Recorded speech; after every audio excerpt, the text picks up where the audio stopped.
बंधूंचे या ठिकाणी स्वागत करतो। आपण उपस्थित झाला त्याबद्दल आपलं अभिनंदन आणि आभार सुद्धा। राष्ट्र निर्माण समिती नागपूर याद्वारे दरवर्षी अखंड भारत संकल्प दिनाच्या निमित्ताने सामूहिक वंदे मातरम गायनाचा कार्यक्रम मागील 13 वर्षापासून सतत दरात होऊन या ठिकाणी आपण साजरा केला। संपूर्ण भारतामध्ये हा एकमेव असा कार्यक्रम आहे मोठ्या प्रमाणात होणारा। यामध्ये दक्षिण नागपूरचे संपूर्ण शाळेचे विद्यार्थी जवळपास 10 ते 15,000 विद्यार्थी एका ठिकाणी जमून सामूहिक वंदे मातरम गीत गातात। तरुण पिढीला आणि शाळेच्या विद्यार्थ्यांना येणाऱ्या पिढीला या अखंड भारताचा इतिहास गौरवशाली इतिहास माहिती व्हावा या दृष्टिकोनातून आपण या अखंड भारत संकल्प दिनाचा कार्यक्रम घेत असतो। वंदे मातरम हा देशाचा मंत्र आहे आणि हा देशाचा मंत्र संपूर्ण देशाने एका ठिकाणी येऊन म्हणायला पाहिजे।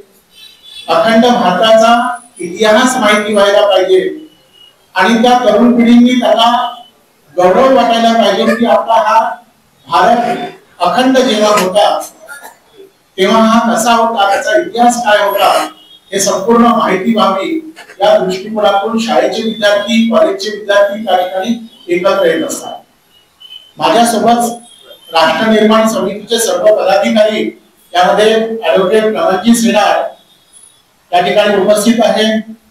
पदाधिकारी श्री अजयजी खळदकर, डॉक्टर शशिकांतजी रोकडे, आदरणीय श्री श्यामजी निसर, त्याचप्रमाणे माझ्या डाव्या भागाला जे आहेत डॉक्टर राजेशजी गादेवार या ठिकाणी उपस्थित आहेत।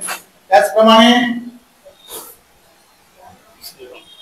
डॉक्टर श्रीरंगजी वराटपांडे आणि डॉक्टर प्रदीपजी बिबटे, त्याचप्रमाणे आमच्या सोनालीताई घोडमारे या ठिकाणी प्रामुख्याने उपस्थित आहेत। आम्ही मागील 13 वर्षापासून हा जो कार्यक्रम घेतो आहे या कार्यक्रमाला आदरणीय नितीनजींचं मार्गदर्शन या ठिकाणी असतं आणि आदरणीय नितीनजी या ठिकाणी उपस्थित राहणार आहे। आणि प्रमुख म्हणजे या कार्यक्रमाचा आकर्षण म्हणजे सिने अभिनेते आणि वक्ते आदरणीय शरदजी पोंक्षे हे प्रमुख वक्ता म्हणून या ठिकाणी उपस्थित राहणार आहेत। त्याचप्रमाणे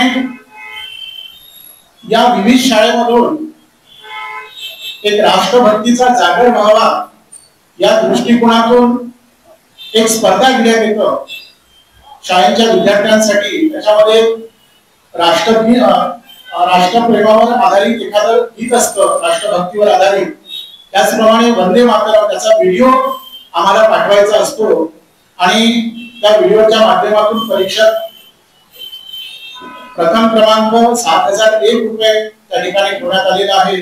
द्वितीय क्रमांक विद्यार्थ्यांसाठी 5,000 आणि तृतीय क्रमांक 3,001 रुपये आणि 2 प्रोत्साहनपर पारितोषिक त्या ठिकाणी ठेवण्यात आलेले आहे। मोठ्या उत्साहाने हा कार्यक्रम होत असतो। या ठिकाणी त्याची संपूर्ण माहिती बाकीची डॉक्टर राजेशजी गादेवार देतील अशी मी त्यांना विनंती करतो।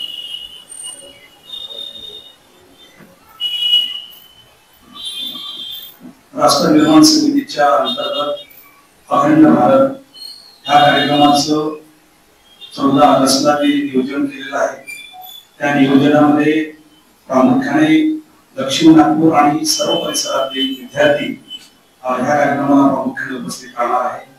आणि ज्या पद्धतीने इतिहास हा विद्यार्थ्यांपर्यंत माहीत झाला पाहिजे आणि अखंड भारताचं जी संकल्पना आहे ती कशा पद्धतीने होती त्याची माहिती झाली पाहिजे। आणि ते राष्ट्र निर्माण करणारं जे वंदे मातरम गीत आहे त्या वंदे मातरम गीताचा जागर सुद्धा या विद्यार्थ्यांच्या हृदयामध्ये पोचला पाहिजे। हा कार्यक्रमाची ही संकल्पना आहे आणि या संकल्पनेच्या माध्यमातून संपूर्ण दक्षिण नागपूर हा भारत देशातला एकमेव असा कार्यक्रम आहे की अखंड भारताचं जागर हा दक्षिण नागपूरमध्ये सकरदरा चौकामध्ये होतो. हे ह्या कार्यक्रमाचं विशेष आहे. आणि इथे जेवढे काही प्रभाग आहेत त्या प्रभागामधून अखंड भारताचं नियोजन हे दक्षिण नागपूर आणि रेशीमबागच्या माध्यमातून व्हावा हा एक संकल्प आमच्या सगळ्यांचा आहे. आणि त्या दृष्टिकोनातून ह्या कार्यक्रमाचं नियोजन आहे.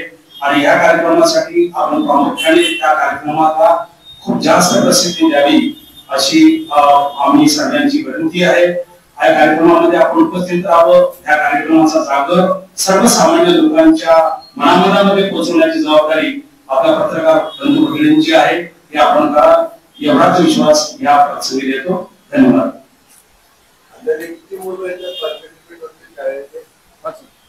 एक 10,000 विद्यार्थी या ठिकाणी येतात सर्व शाळेतून.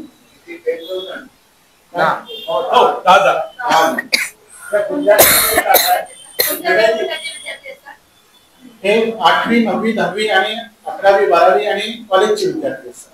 जे विद्यार्थी येणार आहे त्यांची व्यवस्था काय केली आहे? हजारोची संख्येमध्ये विद्यार्थी येणार आहे, काय व्यवस्था आहे? काय तुमच्या काही झालेली व्यवस्था काय केली? त्या ठिकाणी बसण्याची व्यवस्था, खुर्चीवर बसण्याची व्यवस्था केलेली असते. आणि जाताना त्यांना आपण एक देशभक्तीपर या कार्यक्रमाला उपस्थित राहिल्याबद्दल त्यांना एक आपण सर्टिफिकेट देत असतो प्रत्येक शाळेच्या विद्यार्थ्यांना. आणि त्यानंतर त्यांना काही फूड पॅकेट्स देतो, पाण्याची व्यवस्था असते. आणि आपल्या पत्रकार बंधूंसाठी एक वेगळी व्यवस्था त्या ठिकाणी केलेली असते. हा कार्यक्रम एकमेव कार्यक्रम भारतामध्ये अखंड भारत संकल्प दिनाचा मोठ्या प्रमाणात अनेक ठिकाणी त्याचे छोटे छोटे आयोजन होतात, परंतु शालेय विद्यार्थ्यांसाठी हा जो कार्यक्रम आहे मोठ्या प्रमाणामध्ये हा एकमेव कार्यक्रम असतो. सर, आता पावसाचे दिवस आहेत तर काय व्यवस्था केली जर सपोज पाऊस आला तर? काही 13 वर्षापासून आम्ही हा कार्यक्रम करतोय.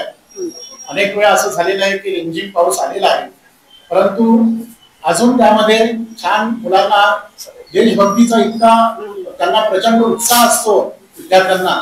आणि त्यानंतर भारत माता की जय म्हणायला, वंदे मातरम म्हणायला, त्यानंतर हातामध्ये जे झेंडे घेऊन असतात, तर एक प्रकारचा हा एक देशभक्तीचा जागर आपण तो करतो.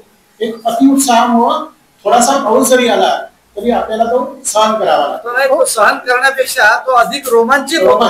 तो जो पल आहे तो अधिक रोमांचित होतो जर पाऊस आला तर. पण 13 वर्षामध्ये अशी कच्ची कुठलीच परिस्थिती निर्माण झालेली नाही. दैवयोग असा चांगला आहे की याही पुढे असं होणार नाही ही आपण सपोज जर तो प्रसंग आला तर कसं काय करणार?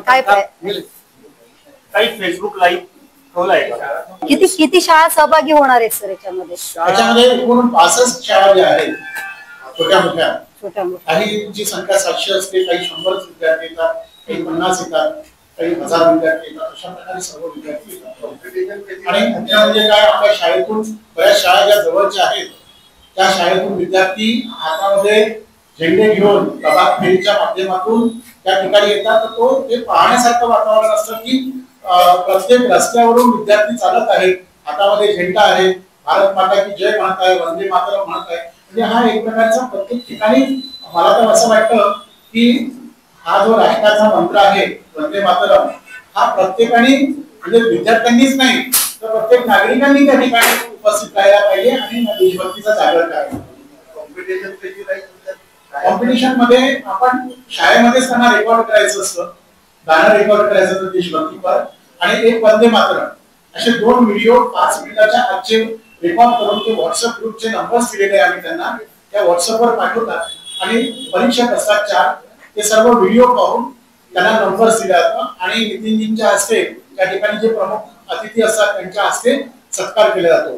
त्यानंतर सर्वात महत्वाचं म्हणजे असं आहे, आपल्या देशाचं रक्षण करणारे जे सैनिक आहेत, ज्यामध्ये थलसेना, वायुसेना या जलसेना हे तिन्ही यांचे मोठे अधिकारी जे आहेत, निवृत्त अधिकारी, त्यांचा आम्ही त्या ठिकाणी विशेष प्रकारे सत्कार करतो. आणि यावेळेला सत्कार मूर्ती जे आहे ते कर्नल अजय कपूर निवृत्त आहेत भारतीय थलसेना, ग्रुप कॅप्टन प्रतीक महंत जे निवृत्त आहेत भारतीय वायुसेना, आणि मेजर डॉक्टर श्रेया गुप्ता या सुद्धा पॅराट्रूपर भारतीय थलसेना, अशा यांचं आम्ही दरवेळेला हे भारताचं रक्षण करण्याचं काम हे जे करतात अशा या माध्यमातून सुद्धा आम्ही त्यांचा सत्कार नितीनजींच्या हस्ते करत असतो.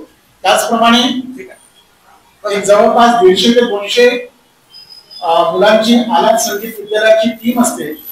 त्या ठिकाणी सामूहिक वंदे मातरम गात असतात आणि त्या सुरामध्ये एका स्वरामध्ये सर्व विद्यार्थी सुद्धा गातात. एक अतिशय रोमांचित असा कार्यक्रम असतो. आपण सर्वांनी आले तर खरंच तुम्हाला आनंदही होईल, चांगलं वाटलं आणि दरवर्षी तुम्ही चांगली प्रसिद्धी देता त्याबद्दल खरंच तुमचं कौतुक करायला पाहिजे आणि देशभक्तीच्या कार्यक्रमाचं अशा प्रकारचं व्हायलाच पाहिजे. त्याचप्रमाणे त्याचे कार्यक्रम सुरू व्हायच्या आधी हा कार्यक्रम सुरू होतो 7 वाजतापासून. कार्यक्रम प्रमुख पाहुणे यायच्या आधी एक 2-3 राष्ट्रभक्तीपर आलाप संगीत विद्यालयाचे विद्यार्थी जे आहे तो कार्यक्रम गात असतात. 2-3 गाणी सुद्धा होतात. त्याच्यामध्ये एक छान वातावरण निर्माण होतं. नृत्य पण आणि त्यासोबत नृत्य पण होतं. या कार्यक्रमात मुख्यमंत्री सुद्धा येणार आहे का? कोण? मुख्यमंत्री मुख्यमंत्री साहेबांचं कन्फर्मेशन नाही आहे, परंतु नितीनजी येणार आहे. शरदजी पोंक्षे जे आहेत अतिशय चांगले वक्ता आहेत आणि अभिनेते आहेत ते सुद्धा राहणार आहेत. चंद्रशेखर बावनकुळे साहेब राहणार आहेत आणि त्याचप्रमाणे दयाशंकरजी तिवारी, संदीपजी जोशी, मोहनजी मते, कृष्णाभाऊ कोपरे, प्रवीणजी दटके, माननीय श्री कृपालजी कुमारे, अजयजी संचिती, माननीय डॉक्टर विकासजी महात्मे, माननीय डॉक्टर उपेंद्रजी कोटेकर, अनिलजी सोले, गिरीशजी व्यास, संजयजी भेंडे, जयंतरावजी खळदकर, जितेंद्रजी वासनिक आणि हेमंतजी काळगे शिवाजी शिक्षण संस्थेचे अध्यक्ष आहेत. हे सुद्धा सर्व उपस्थित आहेत.